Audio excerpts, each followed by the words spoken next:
Você já se perguntou o que sua família realmente pensaria se você morresse amanhã? Eu me fiz essa pergunta durante meses, até que decidi descobrir a resposta da forma mais radical possível. Fingi minha própria morte. O que pensei que seria um teste simples de lealdade familiar se transformou na descoberta mais devastadora da minha vida. Durante meu próprio velório, presenciei cenas que nenhum homem deveria ver. Descobri segredos que minha família escondeu por anos e testemunhei a traição mais cruel que uma esposa pode cometer. A vingança que apliquei depois disso se tornou lenda na nossa cidade. Se você já duvidou da lealdade das pessoas mais próximas de você, essa história vai mexer com sua cabeça de uma forma que você nunca imaginou. Aliás, me fala aí nos comentários. De onde você está ouvindo essa história? Quero saber se tem mais gente que já passou por situações de desconfiança familiar. Meu nome é Roberto, tenho 45 anos, sou empresário no ramo de materiais de construção e sempre me considerei um homem de sorte. Casado há 18 anos com a Patrícia, pai de 2 filhos adolescentes, dono de uma empresa próspera. Tinha uma casa grande, carros importados, uma vida que muitos homens invejavam. Mas nos últimos meses, antes de tudo acontecer, comecei a notar mudanças estranhas no comportamento da minha família. Tudo começou quando a Patrícia mudou completamente seus hábitos. Mulher que sempre foi caseira, de repente começou a sair sozinha, frequentar a academia, renovar o guarda-roupa. Quando perguntava onde estava indo, ela dava respostas vagas. Vou encontrar umas amigas. Tenho um compromisso. Preciso resolver umas coisas. Nunca detalhes específicos. Os filhos também estavam estranhos. Meu filho mais velho, o Gabriel, de 17 anos, que sempre foi próximo de mim, começou a me tratar com frieza. Conversas que antes fluíam naturalmente viraram respostas monossilábicas. A Júlia, de 15 anos, parecia desconfortável na minha presença, como se soubesse de algo que eu não sabia. Mas o que mais me incomodava eram os cochichos. Chegava em casa e encontrava minha esposa sussurrando no telefone, desligando rapidamente quando me via. Os filhos conversavam baixinho e paravam de falar quando eu entrava na sala. Era como se toda minha família tivesse um segredo do qual eu estava excluído. Durante semanas tentei descobrir o que estava acontecendo. Chequei extratos bancários, procurei por evidências de traição, tentei conversar abertamente com a Patrícia, mas ela sempre negava que houvesse algo errado, dizia que eu estava imaginando coisas, que estava estressado com o trabalho. Foi numa quinta-feira à noite, depois de mais um jantar em silêncio constrangedor, que tive a ideia mais maluca da minha vida. Estava deitado na cama, olhando para a Patrícia que fingia dormir, e pensei, se eu morresse amanhã, como essa família reagiria? Será que sentiriam minha falta de verdade ou estariam aliviados? A ideia de fingir minha própria morte começou como um pensamento absurdo, mas quanto mais refletia, mais fazia sentido. Era a única forma de descobrir os verdadeiros sentimentos da minha família, de entender o que estava acontecendo nos bastidores da minha própria casa. Passei o fim de semana inteiro planejando. Precisava de um plano convincente, algo que não levantasse suspeitas, mas que me permitisse observar as reações de todos. A primeira coisa que fiz foi pesquisar sobre mortes súbitas em homens da minha idade. Ataques cardíacos eram comuns, especialmente em empresários estressados como eu. Na segunda-feira, liguei para meu sócio, o Marcos, e contei sobre meu plano. Ele achou que eu tinha pirado, disse que era loucura, mas depois de muito insistir, acabou concordando em me ajudar. Marcos era a única pessoa em quem eu confiava completamente, o único que sabia que tudo seria encenação. Combinamos que ele ligaria para a Patrícia na quinta-feira à tarde, dizendo que eu tinha passado mal no escritório, que a ambulância me levou para o hospital, mas que eu morri no caminho. Ele cuidaria de todos os detalhes. Atestado de óbito falso, contato com a funerária, organização do velório. Marcos tinha conexões que permitiam esse tipo de farsa temporária. Durante a semana, observei ainda mais atentamente o comportamento da família. A Patrícia continuava estranha, saindo de casa com frequência, sempre arrumada demais para as atividades que dizia estar fazendo. Os filhos mantinham aquela frieza, aquela distância que me machucava profundamente. Na quarta-feira à noite, decidi fazer um teste. Disse para a família que estava me sentindo estranho com dores no peito, que talvez devesse ir ao médico. A reação da Patrícia me chamou a atenção. Em vez de demonstrar preocupação genuína, ela pareceu quase ansiosa. Perguntou se eu queria que ela me acompanhasse de uma forma que soava mais como protocolo do que amor verdadeiro. Na quinta-feira de manhã, saí de casa como sempre. Mas em vez de ir para o escritório, fui para um apartamento que o Marcos tinha alugado especificamente para essa operação. Era um lugar discreto, onde eu ficaria escondido durante todo o processo do velório e enterro. Às 2 da tarde, o telefone da Patrícia tocou. Era o Marcos, dando a notícia da minha morte. Eu estava no apartamento, mas conseguia ouvir o desespero na voz dele, representando perfeitamente o papel de sócio devastado pela perda súbita do amigo. O que eu não esperava era a reação da minha esposa ao receber a notícia. Pelos gritos e choros que ouvi através do telefone do Marcos, parecia que ela estava genuinamente em choque. Por um momento, me senti culpado pelo que estava fazendo. Questionei se não estava sendo injusto com uma mulher que realmente me amava. Mas minha intuição dizia que havia algo mais profundo acontecendo, algo que eu precisava descobrir. Durante as próximas horas, enquanto ficava escondido naquele apartamento, recebia atualizações do Marcos sobre como minha família estava reagindo, sobre os preparativos para o velório.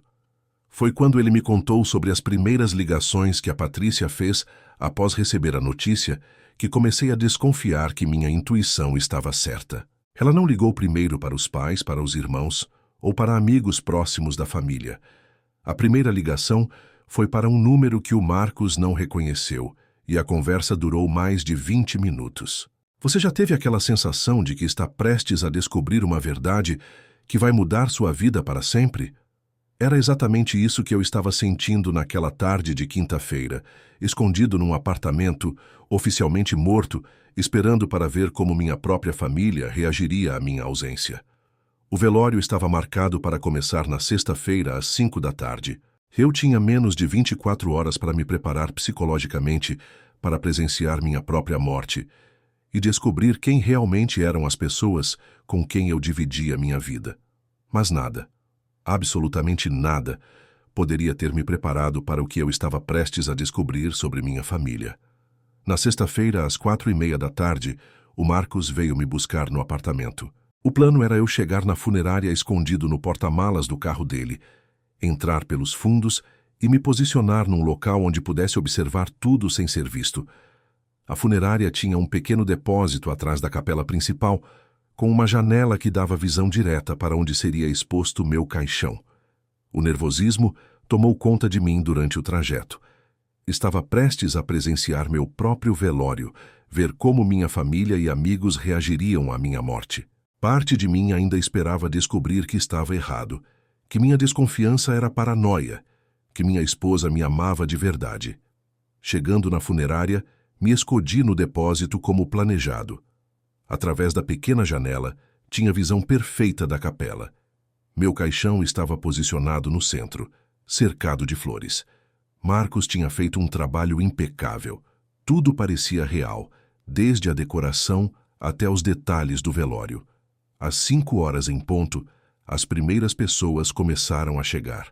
Reconheci alguns funcionários da empresa, vizinhos, alguns parentes distantes, todos com expressões adequadas de pesar, oferecendo condolências à minha viúva. Até aquele momento, nada fora do comum. A Patrícia chegou às 5:15, acompanhada dos nossos filhos. Ela estava vestida de preto, maquiagem borrada pelas lágrimas, representando perfeitamente o papel de esposa enlutada. Por um momento, vendo seu desespero aparente, me senti culpado pelo que estava fazendo. Talvez ela realmente me amasse. Durante a primeira hora, tudo transcorreu como esperado num velório normal. Pessoas chegavam, ofereciam pêsames, compartilhavam memórias, abraçavam minha esposa e filhos. Patrícia recebia as condolências com a dignidade apropriada. Chorava nos momentos certos, agradecia as palavras de conforto. Mas foi às 6:30 que notei a primeira coisa estranha. Um homem que eu não conhecia, chegou ao velório. Alto, bem vestido, por volta dos 40 anos. Cabelos grisalhos nas têmporas. Ele não se dirigiu ao caixão como os outros visitantes faziam. Foi direto até a Patrícia. O abraço que ela deu nesse homem foi diferente. Mais longo, mais íntimo. Ela encostou o rosto no peito dele de uma forma que não era apropriada para uma viúva recente. E ele acariciou os cabelos dela com uma familiaridade que me fez o estômago embrulhar. Fiquei observando essa interação por vários minutos. Eles conversavam sussurrando. Ela chorava no ombro dele. Ele a consolava de uma forma que parecia romântica. Como se fossem um casal, não uma viúva sendo consolada por um conhecido. Às 7 horas, quando o movimento no velório diminuiu um pouco, presenciei algo que mudou tudo. Patrícia e o homem misterioso se afastaram para um canto mais reservado da capela. Pensei que iam apenas conversar, mas o que vi me deixou sem ar. Ela o beijou. Minha esposa, no meu próprio velório, com meu corpo supostamente no caixão a poucos metros de distância, beijou outro homem na boca. Não foi um beijo de consolação, não foi um acidente. Foi um beijo apaixonado, demorado, íntimo. Senti minha vida desabar novamente. Não era paranoia. Não eram mudanças de comportamento sem explicação. Minha esposa estava me traindo, e pelo jeito que se comportavam juntos, não era algo recente. Mas a noite estava apenas começando. Às 8 horas, quando já havia menos gente na capela, vi minha esposa se aproximar dos nossos filhos. Conversaram rapidamente, e para minha surpresa, o Gabriel e a Júlia saíram do velório. Foram embora, deixando a mãe sozinha com o amante no meu próprio velório. Com menos pessoas presentes, Patrícia e o homem ficaram mais descarados. Sentaram juntos numa das cadeiras do fundo, ela apoiada no ombro dele, ele passando a mão nas costas dela de forma carinhosa. Para quem olhasse de longe, pareciam um casal namorando, não uma viúva sendo consolada. Foi quando ouvi a conversa deles que descobri a dimensão real da traição. Sandro, não aguento mais fingir. Ouvi Patrícia sussurrar para ele. Amor, são só mais algumas horas. Amanhã, depois do enterro, podemos finalmente ficar juntos sem nos esconder, ele respondeu. Amor? Ela chamou ele de Sandro, e ele a chamou de amor? No meu velório? A conversa continuou, e cada palavra era como uma punhalada no meu peito. Você acha que alguém desconfia de alguma coisa? Ela perguntou. Desconfia do quê? Que estamos juntos há 2 anos? Que você não suportava mais viver com ele? Relaxa, Patty. Todo mundo acha que somos apenas amigos. Ninguém imagina nada. 2 anos. Minha esposa estava me traindo há 2 anos, e eu vivendo como um idiota achando que tinha uma família perfeita. Eu me sinto mal por estar aqui assim, Sandro. Parece errado. Patty, você mesma disse que não sentia mais nada por ele há muito tempo, que estava com ele só pelos filhos, pela estabilidade financeira. Agora você está livre. Livre? Ela estava se sentindo livre com a minha morte? A conversa continuou revelando detalhes que me deixaram nauseado. Descobri que se conheceram numa academia que ela começou a frequentar 2 anos atrás. Que os encontros aconteciam na casa dele nas tardes quando eu estava trabalhando. Que meus filhos sabiam do relacionamento e aprovavam, por isso a frieza que vinham demonstrando comigo. Mas o pior ainda estava por vir. Às 9 da noite, quando restavam apenas algumas pessoas na capela, presenciei a cena mais chocante da minha vida. Patrícia se levantou, caminhou até meu caixão e começou a falar comigo em voz baixa, mais alta o suficiente para o Sandro ouvir. Roberto, eu sei que você não pode me ouvir, mas preciso te dizer isso. Nosso casamento acabou há muito tempo. Eu tentei, mas não conseguia mais fingir que te amava. Encontrei alguém que me faz feliz de verdade, alguém que me valoriza como mulher. Ela estava se despedindo de mim para ficar com outro homem, no meu próprio velório. Sandro me mostrou o que é ser realmente amada. Com ele eu me sinto viva, desejada, importante, coisa que você nunca me fez sentir. Mentira. Eu sempre tratei essa mulher como rainha. Trabalhei feito um condenado para dar a ela uma vida confortável. Sei que isso pode parecer errado, mas não consigo fingir tristeza que não sinto. Estou aliviada, Roberto. Aliviada que essa farsa de casamento acabou. Nesse momento, o Sandro se aproximou dela, colocou a mão no ombro dela e disse algo que me fez querer sair dali e partir para cima dos dois. Pati, não se sinta culpada. Você tem direito de ser feliz. Ele nunca te deu o que você merecia. Como esse desgraçado podia falar sobre o que eu dava ou não para minha esposa? Ele nem me conhecia. O velório terminou às 10 da noite. As últimas pessoas saíram, os funcionários da funerária começaram a organizar tudo para o enterro do dia seguinte. E minha esposa saiu de braços dados com o amante, como se fossem um casal saindo de um encontro romântico. Fiquei ali, escondido no depósito, processando tudo o que tinha presenciado. Minha esposa não só me traía há 2 anos, como estava aliviada com minha morte. Meus filhos sabiam e aprovavam a traição. Todo mundo na minha família estava contra mim, mas a raiva que senti naquela noite foi se transformando em algo mais perigoso: sede de vingança. Se eles achavam que eu estava morto e que poderiam viver felizes às minhas custas, estavam muito enganados. Durante toda a madrugada, planejei como ia dar o troco. Não bastava apenas aparecer vivo e confrontá-los. Queria que eles passassem pela mesma humilhação que me fizeram passar. Queria justiça. O enterro estava marcado para as 2 da tarde do sábado.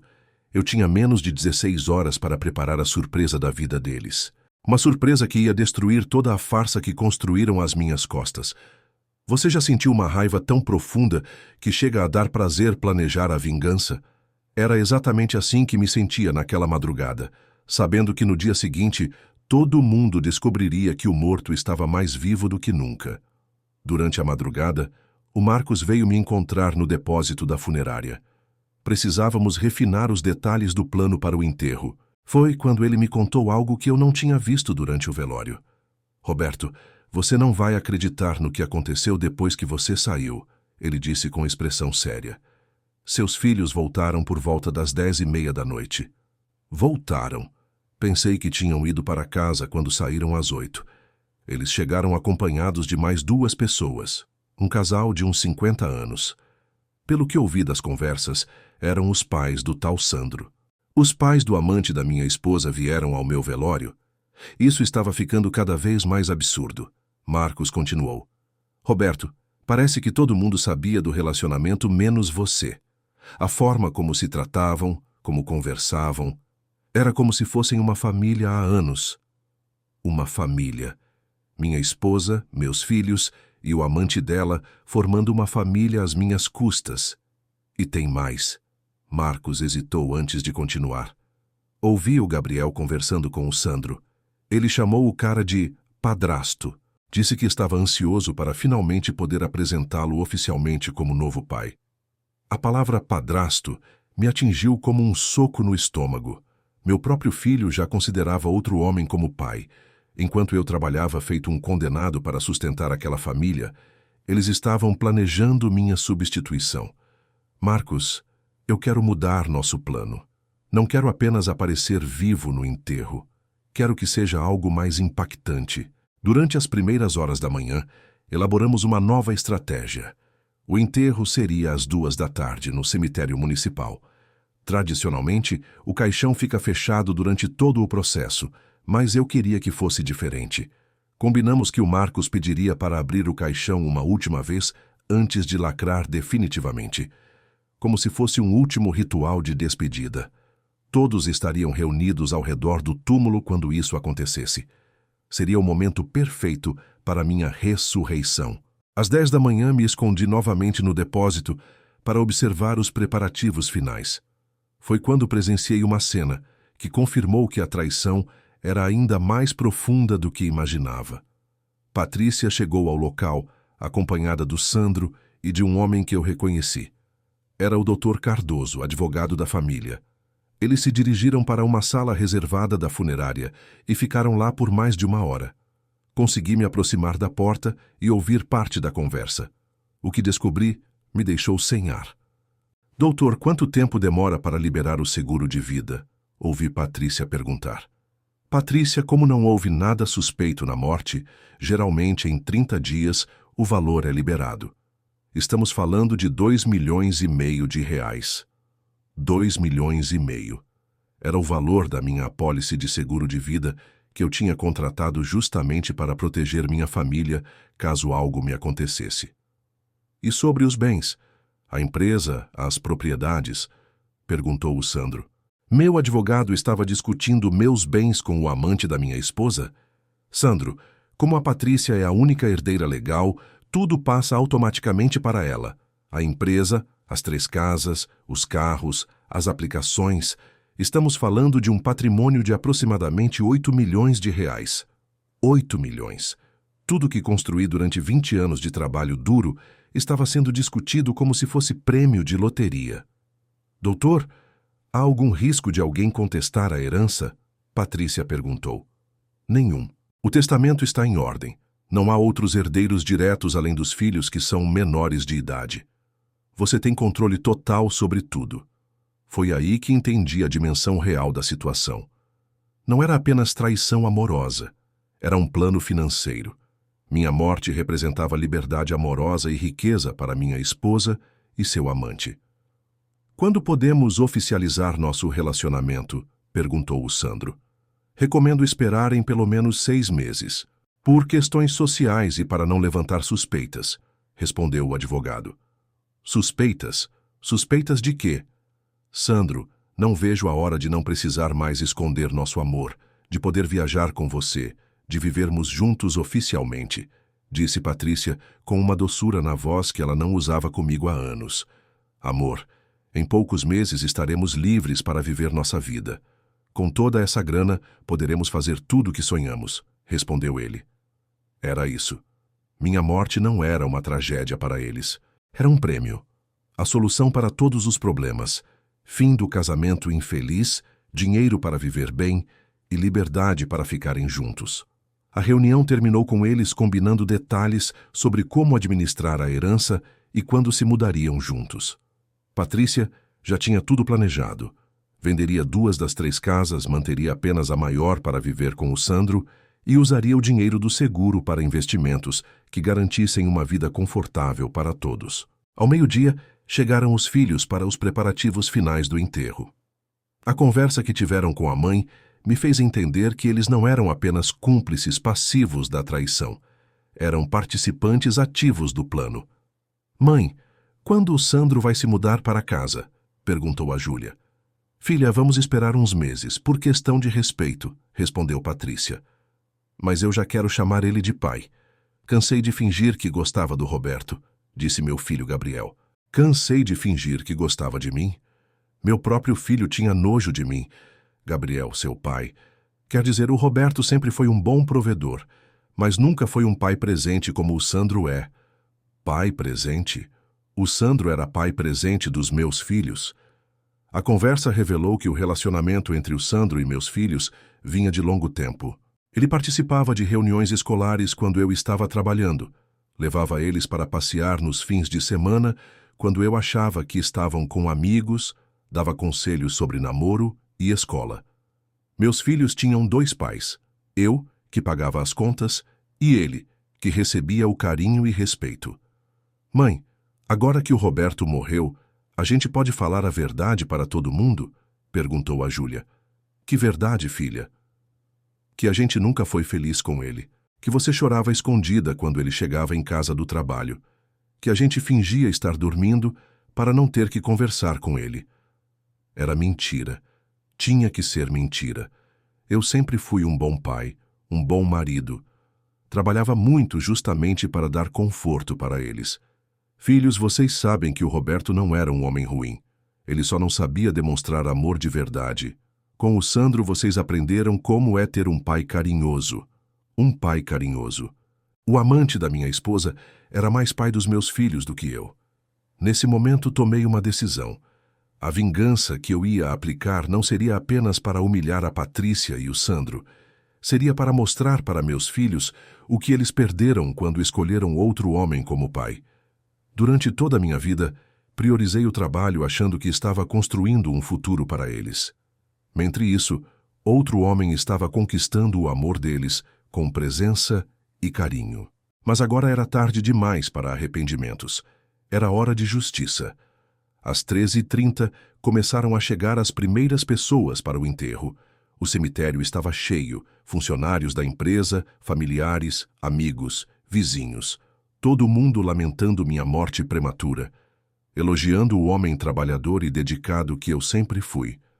Se soubessem que o próprio morto estava escondido atrás de uma árvore observando tudo, não acreditariam. Você já teve a experiência de assistir seu próprio funeral e descobrir que sua vida toda foi uma mentira?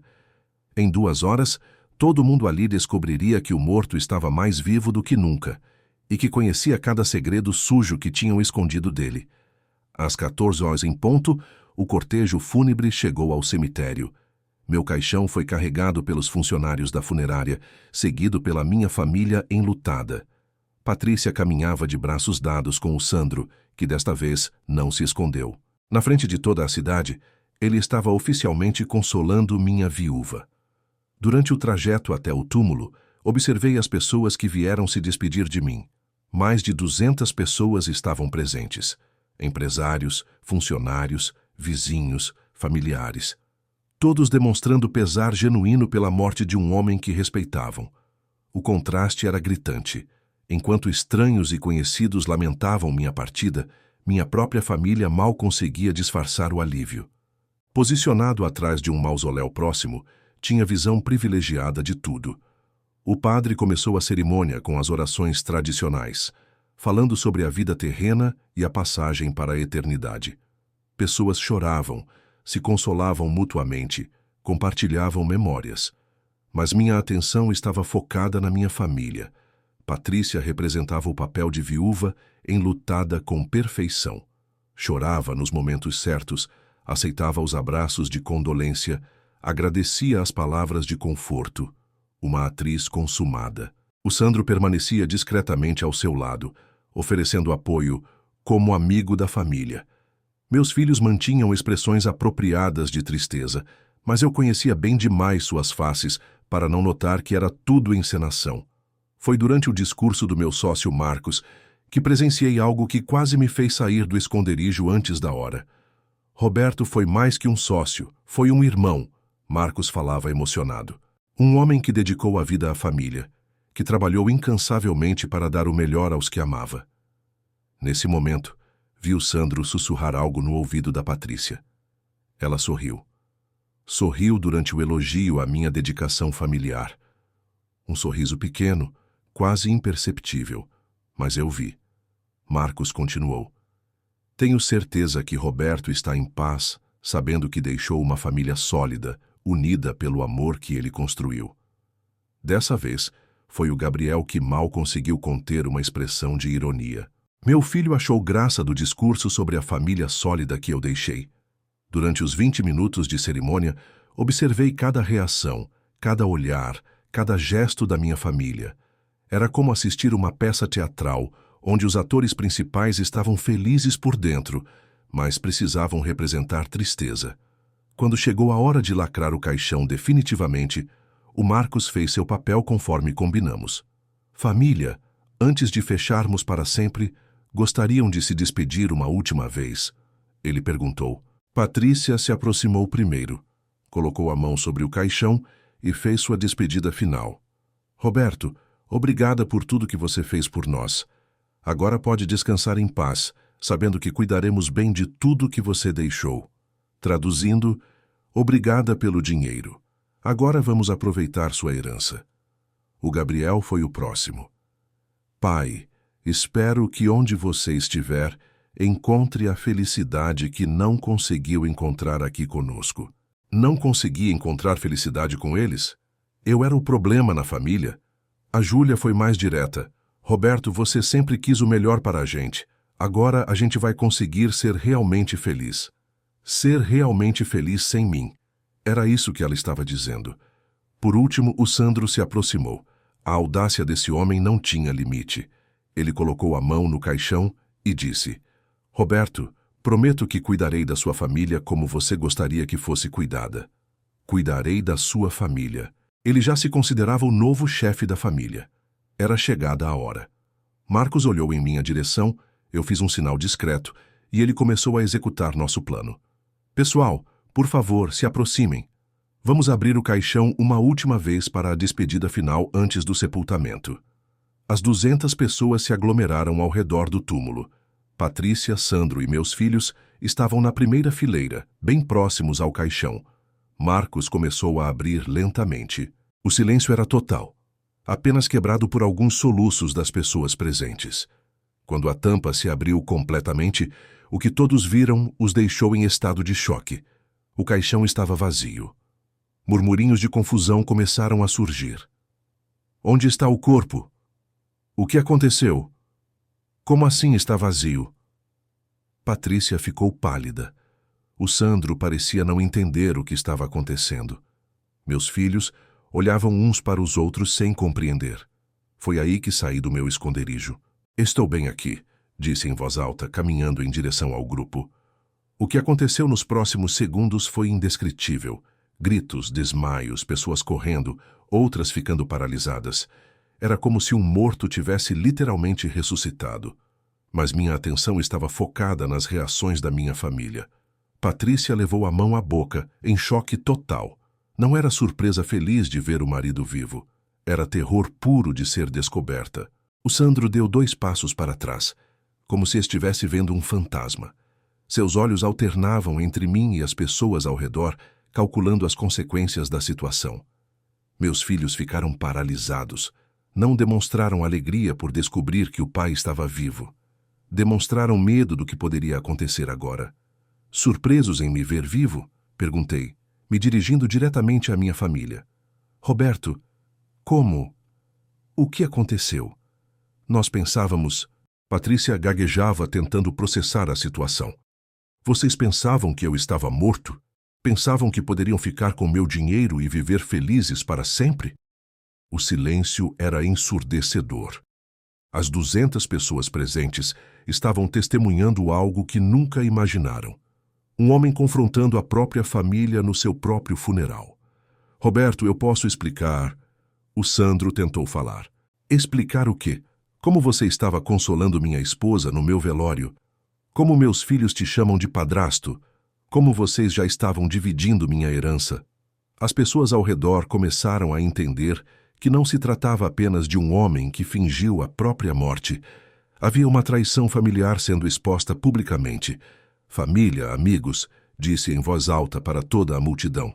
Já que estão todos aqui para meu funeral, que tal conhecerem a verdade sobre quem realmente morreu nesta família? Era o início da vingança mais pública e humilhante que essa cidade já havia presenciado.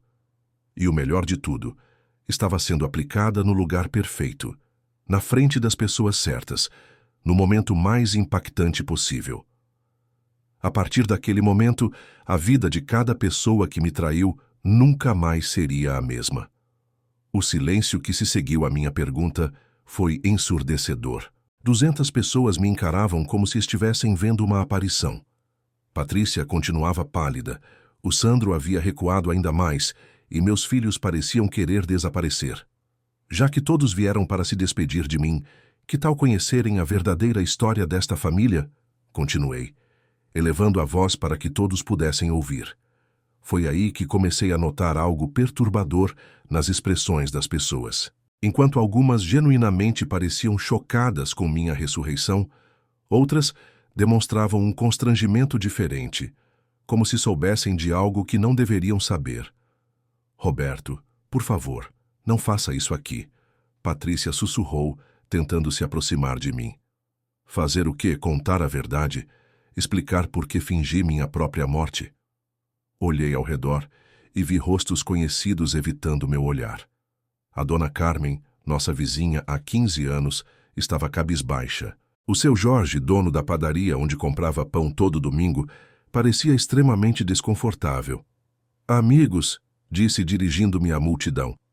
Vocês sabiam que minha esposa tem um relacionamento há 2 anos com este homem aqui ao lado? Apontei para o Sandro. Um murmúrio percorreu a multidão. Mas não era um murmúrio de surpresa. Era de constrangimento, como se eu estivesse expondo algo que todos já sabiam. Foi a dona Carmen quem confirmou minha suspeita. Ela se aproximou hesitante e disse em voz baixa, Roberto, a gente sabia. Desculpa, mas todo mundo no bairro sabia. Todo mundo no bairro sabia? Era impossível. Como assim todo mundo sabia menos eu? Como vocês sabiam? Perguntei, sentindo minha raiva aumentar ainda mais. Roberto, o seu Jorge se manifestou. Eles não se escondiam. Há meses a gente via eles juntos no supermercado, no shopping, caminhando de mãos dadas. A Patrícia apresentava ele como namorado dela. Como namorado? Minha esposa apresentava o amante como namorado para os vizinhos? E vocês nunca pensaram em me contar? A indignação na minha voz era evidente. Roberto, Dona Carmen continuou, a gente achou que você sabia, que tinham se separado e você concordava com a situação. A Patrícia sempre dizia que vocês tinham um acordo. Um acordo? Que acordo? Olhei para minha esposa que continuava sem conseguir falar. Que tipo de acordo? Pressionei. Foi aí que o doutor Martins, nosso médico da família há mais de 10 anos, se manifestou. Roberto, sua esposa nos contou que vocês tinham decidido se separar amigavelmente, que você estava focado na empresa e ela tinha direito de refazer a vida dela. Refazer a vida? Enquanto eu trabalhava 12 horas por dia achando que sustentava uma família unida, ela estava refazendo a vida e contando para todo mundo que tínhamos um acordo. Dr. Martins, eu nunca soube de acordo nenhum. Nunca concordei com separação nenhuma. A expressão do médico mudou. Roberto, mas ela disse... Ela nos contou que vocês dormiam em quartos separados há mais de 1 ano, que não tinha mais nada entre vocês. Quartos separados. Era verdade que nos últimos meses ela tinha começado a dormir no quarto de hóspedes, alegando que eu roncava muito. Mas eu nunca imaginei que isso fazia parte de um plano. E vocês acreditaram nela? Nunca acharam estranho ela estar com outro homem sendo ainda casada comigo? Foi a vez da Marta, esposa do doutor Martins, falar. Roberto, a Patrícia parecia tão infeliz. Ela chorava quando falava do casamento de vocês. Dizia que você era um bom homem, mas que não havia mais amor. Não havia mais amor? Eu trabalhava feito um condenado justamente porque amava minha família. E meus filhos, vocês sabiam que eles chamam este homem de padrasto? O constrangimento na multidão aumentou. Várias pessoas baixaram a cabeça. Roberto, disse o professor da escola dos meus filhos. O Sandro participava das reuniões escolares. A Patrícia o apresentava como companheiro dela. Disse que você não podia comparecer por causa do trabalho. Por causa do trabalho? Eu sempre perguntava sobre reuniões escolares. Patrícia sempre dizia que não havia nada importante, que ela resolveria tudo. Professor, eu nunca soube de uma reunião sequer. Sempre perguntava sobre a escola dos meus filhos. Mas, Roberto, o Sandro participava ativamente. Conhece todos os professores, acompanha o desenvolvimento do Gabriel e da Júlia. Eles pareciam uma família. Uma família. Eles eram uma família. Uma família da qual eu estava excluído, mas pagava todas as contas. Nesse momento, minha raiva se voltou para as pessoas que estavam ali. Então vocês todos sabiam que minha esposa me traía, sabiam que meus filhos tinham outro pai, sabiam que eu estava sendo feito de idiota e ninguém teve a decência de me contar? O silêncio era pesado. Ninguém conseguia me olhar nos olhos. Foi meu contador, o Sr. Benedito, quem teve coragem de responder. Roberto, ninguém queria se meter na vida de família dos outros, e a Patrícia sempre garantia que você sabia de tudo. Benedito, você é meu contador há 15 anos. Você realmente acreditou que eu concordaria com minha esposa namorando outro homem? Ele hesitou antes de responder. Roberto, você parecia tão focado na empresa, trabalhava tanto. A gente achou que talvez fosse melhor assim, que você preferia se concentrar nos negócios. Inacreditável. As pessoas interpretaram minha dedicação ao trabalho como desinteresse pela família e usaram isso para justificar não me contarem sobre a traição. E quando começaram a planejar meu funeral, alguém achou estranho como rapidamente organizaram tudo? Marcos, que até então ficou calado observando minha vingança se desenrolar, decidiu falar. Pessoal, eu preciso confessar algo. O Roberto não morreu. Ele fingiu a própria morte para descobrir como vocês reagiriam. Agora sim, o choque foi geral. Pessoas começaram a gritar, a questionar, a se revoltar. Como assim fingiu a morte? Gritou alguém da multidão. Onde você estava durante o velório? Perguntou outro. Roberto, disse minha irmã, que até então não havia falado. Você nos fez passar pelo desespero de perder um irmão só para aplicar uma vingança? Vingança? Respondi olhando para ela. Maria, você também sabia do affair da Patrícia? Minha irmã baixou a cabeça. Roberto, a gente tentou te contar várias vezes, mas você sempre estava ocupado, sempre correndo para a empresa. Tentaram me contar? Quando? Quando tentaram me contar? Lembra do churrasco do mês passado na minha casa? A gente queria conversar com você sobre a Patrícia, mas você ficou apenas 2 horas e foi embora dizendo que tinha trabalho. Eu me lembrava. Realmente saí mais cedo porque tinha uma reunião importante no dia seguinte. E no aniversário da mamãe? A gente chamou você para conversar, mas você estava no telefone resolvendo o problema da empresa. Também me lembrava. Um fornecedor tinha dado problema, e eu precisei resolver. Comecei a entender que talvez minha obsessão pelo trabalho tivesse criado um muro entre mim e todas as pessoas. Um muro que permitiu que uma farsa monumental fosse construída ao meu redor sem que eu percebesse. Mas isso não justificava o que fizeram comigo. Mesmo que eu trabalhasse muito, isso não dava direito à Patrícia de me trair. Não dava direito aos meus filhos de me substituírem por outro pai. E não dava direito a vocês de fingirem que tudo estava normal. A multidão continuava em silêncio. Era evidente que todos se sentiam culpados por terem sido cúmplices passivos da traição. Agora vocês vão saber o que acontece quando um homem descobre que sua vida inteira foi uma mentira? Continuei. E vão descobrir que fingir uma morte foi apenas o começo da minha vingança. O pânico nos olhos da Patrícia, do Sandro e dos meus filhos era visível. Eles sabiam que o pior ainda estava por vir. E estavam certos. A multidão no cemitério estava em pânico total. Algumas pessoas corriam, outras ficavam paralisadas, muitas gritavam. Era como se tivessem presenciado uma ressurreição real. Mas minha atenção estava focada na minha família e no impacto que minha revelação estava causando neles. Roberto, por favor, vamos para casa conversar. Patrícia tentou se aproximar de mim, mas eu recuei. Conversar? Patrícia, o tempo de conversar passou há 2 anos, quando você decidiu me trair. O Sandro tentou intervir. Roberto, deixa eu explicar a situação. Você vai explicar o quê? Como seduziu minha esposa? Como conquistou meus filhos? Como planejaram dividir minha herança? Foi aí que decidi aplicar a primeira parte da minha vingança pública. Peguei o celular e liguei para o som do cemitério que normalmente era usado para tocar música durante as cerimônias. Pessoal, já que estão todos aqui para meu funeral, que tal conhecerem a verdadeira trilha sonora da minha família? Comecei a tocar as gravações que tinha feito durante o velório. A primeira era a conversa entre Patrícia e Sandro sobre os 2 anos de relacionamento secreto. A voz da Patrícia ecoou pelos alto-falantes. Sandro, não aguento mais fingir. Amor, são só mais algumas horas.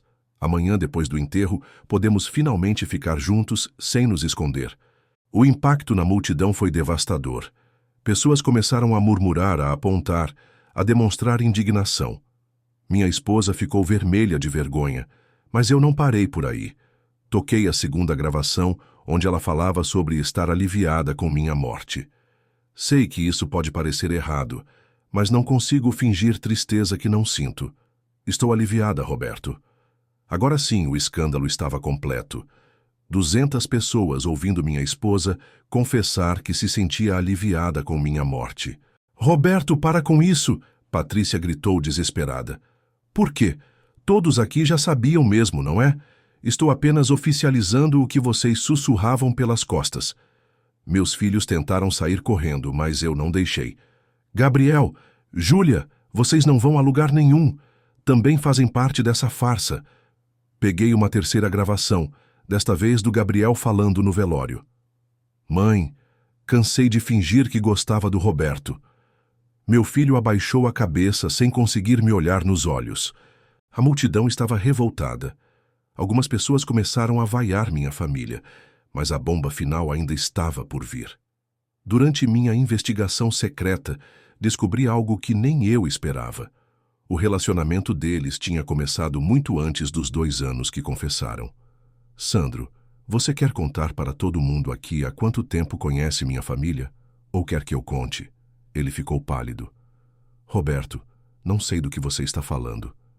Sorri. Era exatamente a reação que eu esperava. Pessoal, vocês sabiam que o Sandro não é apenas o amante da minha esposa? Ele é muito mais que isso. Peguei uma pasta que o Marcos estava segurando para mim. Dentro tinha documentos que provavam algo chocante. Sandro Oliveira da Silva não é apenas um empresário que seduziu minha esposa. Ele é meu ex-funcionário. Trabalhou na minha empresa por 3 anos. A revelação causou mais tumulto. Sandro tentou negar, mas eu tinha todas as provas. Isso mesmo, pessoal. Eu que dei emprego para o homem que destruiu minha família. Eu que paguei o salário do cara que conquistou minha esposa e meus filhos. Mostrei os documentos, contratos de trabalho, fichas de funcionário, registros de pagamento. Tudo comprovava que Sandro trabalhou para mim de 2018 a 2021. Patrícia, disse olhando para minha esposa, você quer contar como conheceu seu namoradinho ou prefere que eu conte? Ela estava chorando descontroladamente agora. Roberto, para, por favor. Conte, Patrícia. Conte para todos como você ia na empresa supostamente para me visitar, mas na verdade para flertar com meu funcionário. A multidão estava completamente revoltada agora. Pessoas gritavam insultos contra minha família. Sem vergonha, aproveitadores, traidores. Mas eu ainda não tinha terminado. A parte mais cruel da vingança estava chegando. Sandro, você quer contar por que foi demitido da minha empresa ou quer que eu conte? Agora sim ele estava desesperado. Roberto, isso não vem ao caso. Vem sim, porque eu demiti você por roubo, por desfalque na empresa. O silêncio foi total. Sandro tinha sido demitido por justa causa por desvio de dinheiro. Isso mesmo, pessoal. Minha esposa não apenas me traiu com meu ex-funcionário. Ela me traiu com um ladrão que roubou minha própria empresa. Mostrei os documentos que comprovavam o desfalque, relatórios de auditoria, boletim de ocorrência, até mesmo a gravação da reunião onde confrontei Sandro sobre o roubo. Patrícia, disse olhando nos olhos da minha esposa, você sabia que seu namorado tinha roubado da empresa? Ou descobriu depois que começaram a namorar? Ela não conseguia responder. Estava soluçando, completamente destruída. Foi aí que chegou a revelação final, a que mesmo eu não esperava descobrir. Sabe o que é mais interessante, pessoal? O dinheiro que o Sandro roubou da minha empresa, ele usou para conquistar minha esposa. Peguei extratos bancários que meu contador havia preparado secretamente. Jantar no restaurante mais caro da cidade. Pago com dinheiro roubado da minha empresa. Joias para minha esposa, pagas com meu próprio dinheiro. Viagem romântica para a praia, custeada com o que ele desfalcou de mim. A ironia era perfeita. Ele conquistou minha esposa usando meu próprio dinheiro. Roberto, eu não sabia de nada disso. Patrícia tentou se defender. Patrícia, você recebeu joias caríssimas de um funcionário que ganhava salário mínimo e nunca desconfiou de onde vinha o dinheiro? A lógica era irrefutável. Ela sabia, ou pelo menos suspeitava. Nesse momento, a própria multidão se voltou completamente contra minha família. Pessoas que minutos antes demonstravam pena da viúva, agora a vaiavam abertamente. Sem vergonha, gritava Dona Carmen. Aproveitadora, berrava o seu Jorge. Era exatamente o que eu queria. Humilhação pública total, mas ainda não tinha acabado. O grande finale da minha vingança estava chegando. Ah, e pessoal, vocês querem saber o que mais descobri durante minha morte? Sorri maliciosamente. O que eu estava prestes a revelar destruiria não apenas minha família, mas toda a rede de mentiras que sustentava essa farsa há anos. A multidão estava completamente em silêncio, esperando minha próxima revelação. Patrícia, Sandro e meus filhos pareciam querer desaparecer da face da terra. Durante minha investigação, descobri algo que nem eu imaginava ser possível. Comecei segurando uma nova pasta de documentos. Minha querida esposa não apenas me traía, ela estava ativamente planejando minha morte. O choque foi geral. Até mesmo as pessoas que já estavam revoltadas ficaram sem palavras. Como assim planejando sua morte? Gritou alguém da multidão. Abri a pasta e mostrei os primeiros documentos. Patrícia aumentou meu seguro de vida 3 vezes nos últimos 2 anos, de 800 mil para 2,5 milhões. Mostrei as apólices para a multidão. E sabem quem sugeriu esses aumentos? O Sandro, o mesmo que trabalhava na minha empresa e tinha acesso aos meus dados financeiros. Patrícia tentou se defender. Roberto, isso foi por segurança da família. Segurança? Patrícia, você mudou meu beneficiário sem me avisar. Tirou meus pais e irmãos e colocou apenas você como única herdeira. A documentação mostrava claramente as alterações feitas sem meu conhecimento, usando procurações que eu assinei confiando na minha esposa. E tem mais, continuei. Nos últimos 6 meses, Patrícia começou a misturar substâncias na minha comida. O silêncio era sepulcral. Tirei da pasta um laudo toxicológico. Exame de cabelo feito semana passada. Mostra a presença constante de sedativos leves na minha corrente sanguínea. Patrícia ficou branca como papel. Roberto, você estava estressado, eu só queria te ajudar a relaxar. A ajudar? Com remédios controlados misturados na comida sem meu conhecimento? Mostrei as receitas médicas falsas que encontrei escondidas no quarto dela. Dr. Valium, Dr. Rivotril, tudo prescrito em nome de pacientes inexistentes. A multidão começou a murmurar assassina, envenenadora. A situação estava fugindo do controle, mas a revelação mais chocante ainda estava por vir. Pessoal, vocês querem saber qual era o plano real?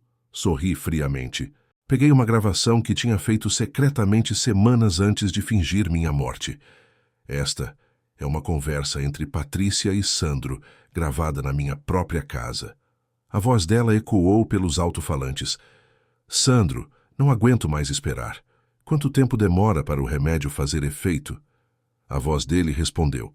Amor, tem que ser gradual. Se ele morrer de infarto súbito, pode levantar suspeitas. Tem que parecer natural. Estresse do trabalho. A multidão explodiu. Gritos de assassinos, criminosos, ecoavam pelo cemitério. Algumas pessoas tentaram partir para cima deles, mas eu não tinha terminado ainda. E sabem qual era o plano para depois da minha morte? Mostrei mais documentos, contratos de venda de imóveis já preparados, formulários de transferência da empresa, até mesmo planos de mudança para outro estado. Eles iam vender tudo, pegar o dinheiro do seguro e se mudar para longe. Uma nova vida, longe das suspeitas, longe da família, longe de tudo. Sandro tentou correr, mas as pessoas o cercaram. Não deixem ele fugir, gritaram. Roberto, Patrícia caiu de joelhos. Eu posso explicar tudo. Não era para ser assim. Explicar o quê? Como você planejou me matar? Como iam usar meu dinheiro para viver felizes? Nesse momento, chegou a polícia. Alguém da multidão havia ligado relatando tentativa de homicídio. Delegado. Me dirigi ao policial que conhecia há anos. Tenho aqui todas as provas de tentativa de assassinato, estelionato, falsificação de documentos. Entreguei todas as pastas, laudos toxicológicos, gravações, documentos falsificados, contratos fraudulentos. O delegado examinou rapidamente o material. Senhora Patrícia, o senhor Sandro, vocês estão presos. Foi aí que presenciei a desintegração completa da farsa que minha família construiu. Patrícia implorava. Roberto, pelos nossos filhos, não faça isso. Pelos nossos filhos? Patrícia, você estava planejando tirar o pai deles do mundo. Sandro tentou uma última cartada. Roberto, foi tudo ideia dela. Eu só estava apaixonado. Apaixonado? Sandro, você está apaixonado é no meu dinheiro. Enquanto eles eram algemados, meus filhos assistiam a tudo em estado de choque. O Gabriel tentou se aproximar. Pai, eu não sabia de nada disso. Gabriel, você chamava ele de padrasto. Você disse que cansou de fingir que gostava de mim. Pai, mas eu nunca soube que eles queriam, que eles estavam planejando. Olhei nos olhos do meu filho e vi sinceridade genuína. Talvez ele e a Júlia realmente fossem apenas vítimas da manipulação da mãe. Gabriel, Júlia, disse olhando para os dois, vocês têm uma escolha a fazer. Podem continuar defendendo quem tentou matar o pai de vocês, ou podem tentar reconstruir uma relação baseada na verdade. A Júlia começou a chorar. Pai, a mamãe sempre dizia que você não nos amava, que só se importava com o trabalho. E vocês acreditaram? A gente via você sempre cansado, sempre estressado. O Sandro era carinhoso, brincava com a gente, parecia se importar mais. Era doloroso, mas compreensível. Minha obsessão pelo trabalho criou um vácuo emocional que outro homem preencheu. Filhos, eu trabalhava tanto justamente para dar o melhor para vocês, mas reconheço que errei em não demonstrar amor de outras formas. Nesse momento, com Patrícia e Sandro sendo levados pela polícia, com toda a verdade exposta publicamente, tomei uma decisão. Gabriel, Júlia, vocês querem uma segunda chance? Querem tentar ser uma família de verdade dessa vez? Os dois me olharam com esperança nos olhos. Pai, a gente quer. Então vamos para casa. Temos muito o que conversar, muito o que reconstruir. Enquanto saíamos do cemitério, a multidão aplaudia. Pessoas se aproximavam para apertar minha mão, para elogiar minha coragem. Roberto, você é um exemplo para todos os homens traídos, gritou alguém. Mostrou que não se pode brincar com um homem de verdade, disse outro. A vingança estava completa. Patrícia e Sandro enfrentariam processo criminal por tentativa de homicídio, estelionato e falsificação. Perderiam tudo: liberdade, dinheiro, reputação. Eu recuperei minha dignidade, meu patrimônio e, mais importante, a chance de reconstruir a relação com meus filhos baseada na verdade.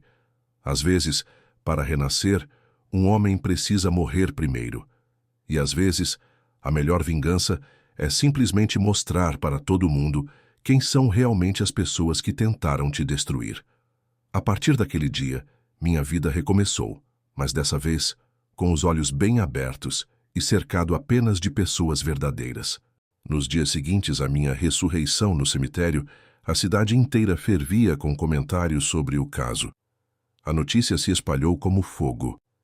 Empresário finge própria morte e descobre plano de assassinato da esposa. O delegado Carvalho me procurou na segunda-feira para formalizar meu depoimento. Roberto, em 30 anos de polícia, nunca vi um caso assim. Você literalmente salvou a própria vida fingindo estar morto. O processo contra Patrícia e Sandro foi rápido. As evidências eram irrefutáveis. Laudos toxicológicos, gravações, documentos falsificados, testemunhas. O Ministério Público ofereceu denúncia por tentativa de homicídio qualificado, estelionato e associação criminosa. Doutor, perguntei ao promotor, quanto tempo eles podem pegar? Roberto, estamos falando de 15 a 30 anos de prisão. O caso deles está perdido. Enquanto isso, minha relação com Gabriel e Júlia começava a se reconstruir lentamente. No primeiro jantar em casa após o escândalo, a conversa foi difícil, mas necessária. Pai, disse Gabriel, a gente precisa te pedir desculpa. Filhos, vocês também foram vítimas. Sua mãe manipulou vocês contra mim. Mas a gente acreditou nela, Júlia chorava. A gente realmente achou que você não se importava com a gente. Foi doloroso ouvir, mas compreensível. Júlia, eu errei em trabalhar tanto. Vocês tinham razão em se sentir negligenciados. Pai, mas isso não justificava o que fizemos. A gente chamava outro homem de padrasto, enquanto você matava de trabalhar para dar tudo pra gente. Gabriel completou. A gente foi ingrato, egoísta. Só pensava em ter um pai que brincasse, que conversasse, mas esquecemos de quem pagava nossas contas, nossa escola, nossas roupas. Durante aquela semana passamos longas horas conversando. Eles me contaram como Sandro os conquistou com presença e atenção, enquanto eu estava sempre ocupado. Como Patrícia os convenceu de que eu era um pai ausente e sem amor. Pai, ela dizia que você só se casou com ela por interesse, revelou Júlia, que não sentia amor verdadeiro por ninguém da família. E vocês acreditaram? A gente via você sempre cansado, sempre preocupado com a empresa. O Sandro chegava sorrindo, brincava com a gente, perguntava sobre escola, sobre namorados. Era a clássica manipulação. Ele entrava como o pai divertido, enquanto eu carregava todas as responsabilidades. Filhos, quero que entendam uma coisa. Eu trabalhava tanto justamente porque os amava. Cada hora extra, cada final de semana na empresa era para garantir que vocês tivessem o melhor. A gente entende agora, pai, mas na época parecia que o trabalho era mais importante que a gente. Decidimos estabelecer novas regras. Contratei um gerente para a empresa e reduzi minha carga horária drasticamente. Agendamos jantares obrigatórios sem celular, fins de semana só nossos, conversas diárias sobre o dia de cada um. A mudança foi incrível. Em poucas semanas, descobri que meus filhos eram pessoas fascinantes. Gabriel tinha talento para a música que eu nunca notei. Júlia escrevia poesias lindas que nunca li. Por que nunca me contaram sobre essas coisas? Perguntei numa noite. Pai, a gente tentava, mas você sempre estava ocupado ou cansado, Gabriel respondeu. Aí a gente parou de tentar. Era devastador perceber quanto tempo perdemos, mas também motivador para recuperar o tempo perdido. Enquanto isso, o escândalo público continuava rendendo. Programas de televisão queriam me entrevistar. Jornais pediam entrevistas exclusivas. Virei símbolo de homem que não se deixou enganar. Mas a vingança mais satisfatória veio da própria comunidade. Patrícia e Sandro se tornaram parias sociais. Mesmo após pagarem fiança e saírem da prisão temporariamente, ninguém queria associação com eles. O negócio do Sandro faliu em 2 semanas. Clientes cancelaram contratos, fornecedores suspenderam crédito, funcionários pediram demissão. A reputação dele estava destruída. Patrícia teve que se mudar para outro estado. Na cidade, era conhecida como a mulher que tentou matar o marido. Perdeu todas as amizades, foi expulsa do clube, até no supermercado as pessoas a evitavam. Roberto, me ligou minha irmã Maria, não está sendo vingança demais? Maria, eles planejaram me matar. Queriam meu dinheiro, minha vida, meus filhos. A sociedade está apenas reagindo naturalmente a criminosos. Mas ela ainda é mãe dos seus filhos. Maria, uma mãe que planejava matar o pai dos próprios filhos, não merece esse título. Os meses seguintes foram de reconstrução completa. Gabriel e Júlia foram para a terapia para processar o trauma de descobrir que a mãe planejava assassinar o pai. Eu também fiz terapia para lidar com a traição e o impacto emocional de quase ter sido assassinado. O mais impressionante foi descobrir como minha morte mudou a perspectiva das pessoas sobre mim. Funcionários da empresa me contaram que sempre me respeitaram, mas agora me viam como herói. Chefe, disse meu gerente de vendas, o senhor mostrou que homem de verdade não aceita desrespeito. Todo mundo na cidade está falando isso. A história se espalhou pela região. Empresários vinham me procurar pedindo conselhos sobre relacionamentos, sobre sinais de traição, sobre como proteger patrimônio. Virei referência masculina involuntariamente. Recebia cartas de homens que passavam por situações similares, pedindo orientação sobre como investigar suspeitas, como se proteger financeiramente, como reconstruir relações familiares. O mais importante, porém, foi a transformação na minha relação com Gabriel e Júlia. Eles se tornaram meus maiores defensores, meus melhores amigos, minha razão de viver. Pai, disse Júlia numa noite, obrigada por não ter desistido da gente mesmo depois de tudo. Júlia, vocês são meus filhos, sangue do meu sangue, nada pode mudar isso. Mas a gente te magoou tanto. Filha, o importante é que agora estamos unidos, que aprendemos uns com os outros, que somos uma família de verdade. Por ironia do destino, fingir minha morte foi a melhor coisa que fiz na vida. Salvou minha vida real, destruiu meus inimigos e me deu a família que sempre quis ter. 6 meses após o escândalo no cemitério, chegou o dia do julgamento. O fórum da cidade estava lotado. Jornalistas, curiosos, apoiadores, todos queriam ver o desfecho do caso do homem que fingiu a própria morte. Patrícia chegou ao tribunal de cabeça baixa, usando roupa simples, muito diferente da mulher vaidosa que eu conhecia. Sandro estava visivelmente abatido, tinha emagrecido e envelhecido anos em poucos meses. O promotor foi implacável na acusação. Meritíssimo, estamos diante do caso mais calculado de tentativa de homicídio que já vimos. A ré, junto com seu comparsa, planejou friamente assassinar o próprio esposo através de envenenamento gradual. As evidências foram apresentadas uma por uma. Laudos toxicológicos, gravações, documentos falsificados, depoimentos de testemunhas. Quando chegou minha vez de depor, o silêncio no tribunal era total. Senhor Roberto, por que decidiu fingir sua própria morte? Perguntou o juiz. Excelência, minha família estava estranha há meses. Minha intuição dizia que algo grave estava acontecendo. Nunca imaginei que fosse tentativa de assassinato. Como se sentiu ao descobrir o plano? Doutor, foi devastador descobrir que a pessoa em quem mais confiava no mundo queria me matar pelo meu dinheiro. Durante meu depoimento, Patrícia chorou. Mas não eram lágrimas de arrependimento. Eram lágrimas de raiva por ter sido descoberta. O advogado dela tentou uma defesa patética. Meritíssimo, minha cliente estava em situação de vulnerabilidade emocional. Sofria violência psicológica do marido ausente. Violência psicológica por trabalhar para sustentar a família. Doutor, respondia o advogado, eu trabalhava 12 horas por dia para dar conforto à minha família. Se isso é violência, então todo homem trabalhador do Brasil é criminoso. O julgamento durou 3 dias. No final, o júri foi unânime, culpados por tentativa de homicídio qualificado, estelionato e associação criminosa. Patrícia, 18 anos de prisão. Sandro, 15 anos de prisão. Quando a sentença foi lida, senti uma satisfação profunda. Justiça tinha sido feita. Após o julgamento, a vida tomou um rumo completamente diferente. Gabriel e Júlia se adaptaram à nova realidade com surpreendente maturidade. Pai, disse Gabriel, a gente quer mudar de sobrenome. Como assim? A gente não quer mais carregar o nome da mãe. Queremos só o seu sobrenome. Foi emocionante.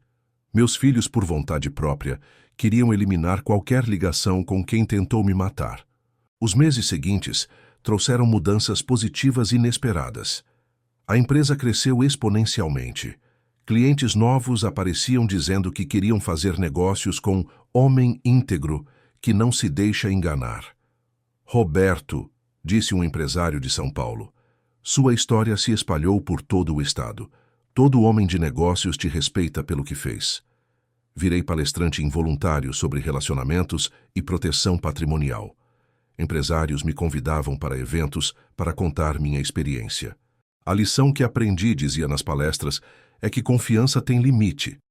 Por mais que amemos alguém, precisamos manter os olhos abertos. Gabriel se tornou meu maior orgulho.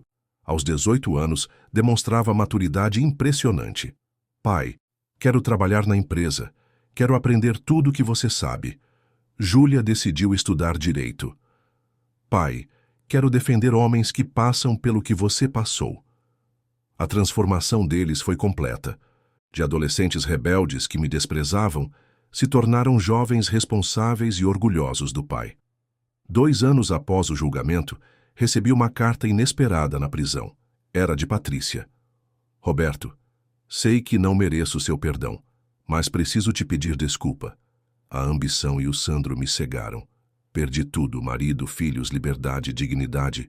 Você estava certo em me punir. Não respondi à carta. Algumas traições são imperdoáveis. Sandro também tentou contato através de advogado, oferecendo confessar outros crimes em troca de redução de pena. Rejeitei qualquer negociação. Criminoso não merece clemência. A cidade nunca esqueceu a história. Virei lenda local.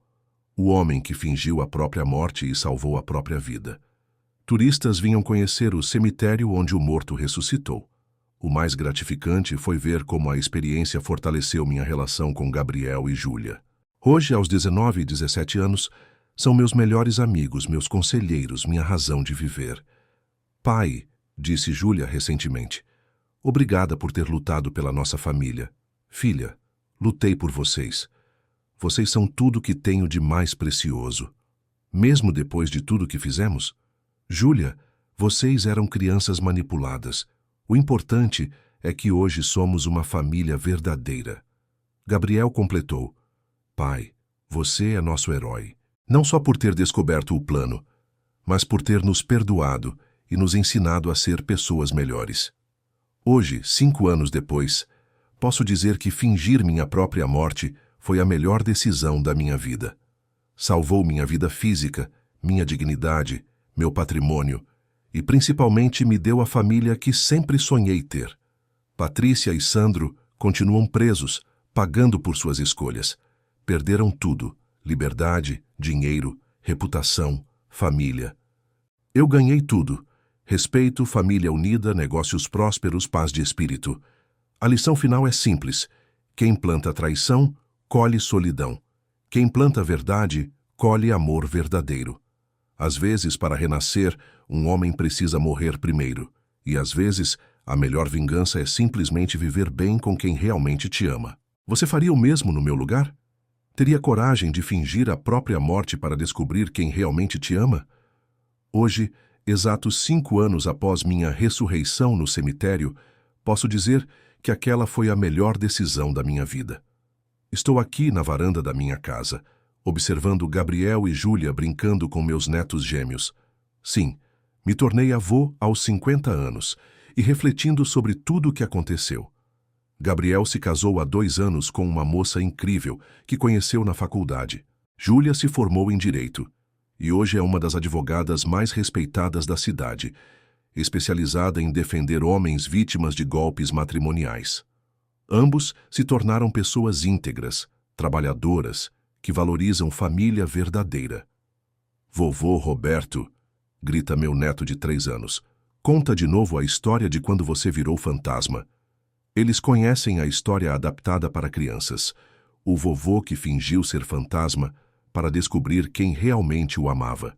Para eles, sou o herói de conto de fadas. A empresa cresceu além das minhas expectativas. Hoje tenho filiais em 3 estados e mais de 200 funcionários. Curiosamente, minha morte e ressurreição se tornaram lenda no mundo empresarial. Clientes me procuram porque confiam em homem que não se deixa enganar. Patrícia cumpre sua pena em penitenciária feminina a 400 quilômetros daqui. Já cumpriu 3 anos, ainda faltam 15. Segundo informações que chegam até mim, ela envelheceu drasticamente, está irreconhecível. A prisão não foi gentil com quem tentou cometer assassinato. Sandro está em presídio masculino, de segurança máxima. Nos primeiros meses, sofreu violência de outros detentos, quando descobriram que ele tentou matar um homem trabalhador para roubar sua família. Na cadeia existe código de honra. Covarde que ataca homem de família é desprezado por todos. Nenhum dos dois tentou mais contato comigo ou com os filhos. Gabriel e Júlia mudaram oficialmente de sobrenome, eliminando qualquer ligação com quem tentou destruir nossa família. Há 2 anos conheci Marina, uma viúva de 42 anos, professora, mãe de uma menina de 12. Nosso relacionamento começou devagar, com total transparência. Ela conhece toda a minha história, eu conheço toda a dela, sem segredos, sem mentiras, sem jogos. Roberto, Marina me disse recentemente, admiro sua coragem. Poucos homens teriam ousadia de fingir a própria morte para descobrir a verdade. Marina trouxe paz para minha vida. Não é apenas nova esposa, é companheira verdadeira, que entende meu passado sem julgamentos e construiu comigo o presente baseado em confiança mútua. O mais impressionante é como a história se espalhou pelo país. Recebo mensagens de homens de todo o Brasil, contando situações similares, pedindo conselhos, agradecendo por ter inspirado eles a investigarem suspeitas próprias. Seu Roberto, escreveu um empresário de Minas Gerais. Sua história me salvou. Comecei a desconfiar da minha esposa. Segui suas dicas de investigação. Descobri que ela planejava me deixar e ficar com metade dos bens. Hoje estou divorciado, mas protegi meu patrimônio. Virei símbolo involuntário de resistência masculina contra golpes matrimoniais. Advogados me procuram para palestras sobre proteção patrimonial. Psicólogos citam meu caso em estudos sobre manipulação familiar. A lição mais importante que aprendi é que confiança cega é burrice. Por mais que amemos alguém, devemos manter olhos abertos. Amor verdadeiro não precisa de mentiras para existir.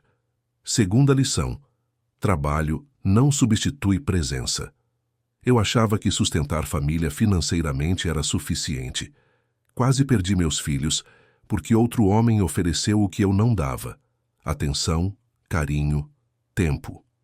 Terceira lição: vingança bem planejada é mais satisfatória que violência.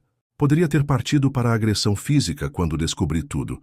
Preferi destruir meus inimigos legalmente, socialmente, psicologicamente. Resultado: eles perderam tudo, eu ganhei tudo. Quarta lição: família verdadeira se reconstrói. Gabriel e Júlia me traíram, mas eram vítimas de manipulação. Quando ofereci segunda chance baseada em verdade, eles se tornaram meus maiores aliados. Quinta lição: comunidade apoia homem íntegro. Quando expus publicamente a traição, esperava rejeição social. Aconteceu o contrário. A sociedade me apoiou. Admirou minha coragem, me respeitou ainda mais. Os anos que se seguiram provaram que minha decisão foi acertada. Hoje tenho família unida, negócios prósperos, relacionamento saudável, respeito da comunidade. Tudo que Patrícia e Sandro queriam para eles, eu conquistei para mim. Durante estes 5 anos, muitos homens me perguntaram: Roberto, você não se arrepende de ter causado tanto sofrimento para sua ex-esposa? Minha resposta é sempre a mesma. Ela que causou sofrimento planejando meu assassinato. Eu apenas revelei publicamente quem ela realmente era. Não sinto remorso, não sinto pena. Sinto satisfação por ter feito justiça e protegido outros homens de passar pelo mesmo. Se você chegou até aqui, é porque minha história tocou você de alguma forma. Talvez você esteja passando por situação similar. Talvez tenha dúvidas sobre pessoas próximas. Talvez já tenha sido traído e busque inspiração para se reconstruir. Quero que você entenda uma coisa fundamental. Você merece ser amado de verdade. Não merece viver baseado em mentiras.